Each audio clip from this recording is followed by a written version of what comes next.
Here's the information on the side of the box of the chains that we're going to review today.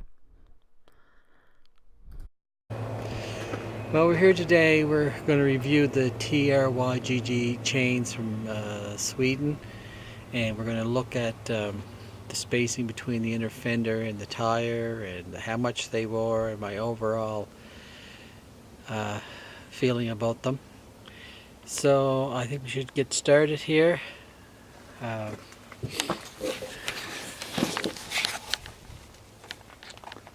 Here's a beautiful view of where we're at. But now for the tire chains. As you can tell, they more probably, some of them more about a half. And altogether I have about 200 hours just on the pavement alone with it, plus all the snow blowing and some logging on them. Altogether, including the road, probably about 500 hours on these chains. And I would say they're about not half worn.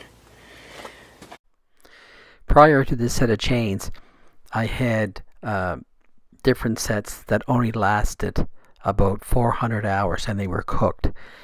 It appears to me that these hardened steel chains from Sweden is the answer for long-term durability. So they're about half cooked. So I would say I'll get another 500 hours, and that's 1,000 hours on a set of chains. And that's pretty good, because when you're running on the pavement, they don't take long wearing out. And this is by far a superior set of chains that I had before. So these chains have side link adjusters, which is a great option. It is an important piece of the puzzle to properly fit the chains to your tire. This connector arm is how the side link chains fasten together. The part of the chain that sits on the surface of the tire is fastened by means of these chain link fasteners. They sometimes do break, but putting another one on is relatively easy and can be done on the side of the road. I carry about 5 spares with me just in case. But typically, I may put one on per every 8-hour shift.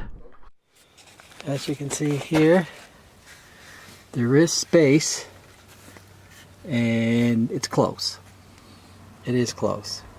But these are 8 mils, and this is an L4740 Kubota tractor. So, a lot of people find, where do I get chains? What'll fit? Well, these fit. Now,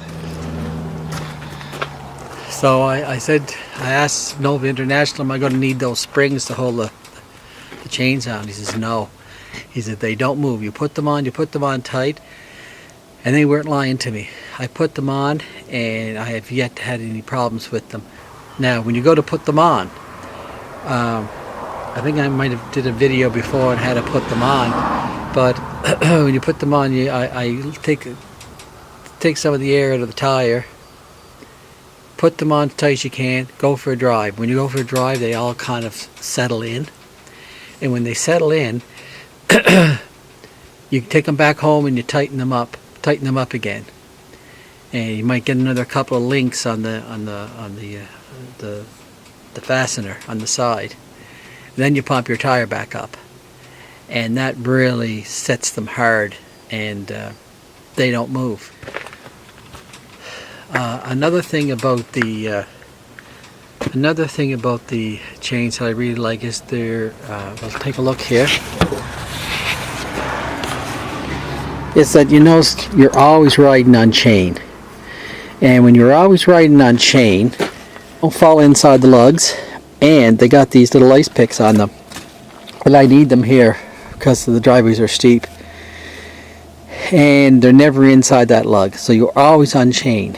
This makes for better traction, and also it makes for a smoother ride.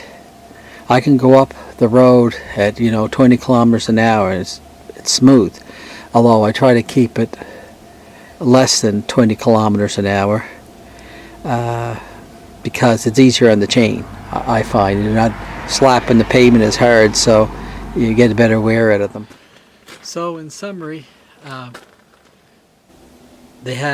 because they are a continuous chain, you're always on chain, so you have great traction, and also it's smooth on the road. As for wear, I probably got about 200 hours on these chains on the pavement, and they're only about half worn. I also have about another 200 hours or more, probably 300 hours, so altogether about 500 hours on these chains, and they're only half worn, and that exceeded my expectations. Other than the branches getting caught up in the chains and threatening to take out my hydro lines, these chains come in handy for muddy spring logging. If you found this video informative, hit the like button and don't forget to subscribe. Thanks for watching.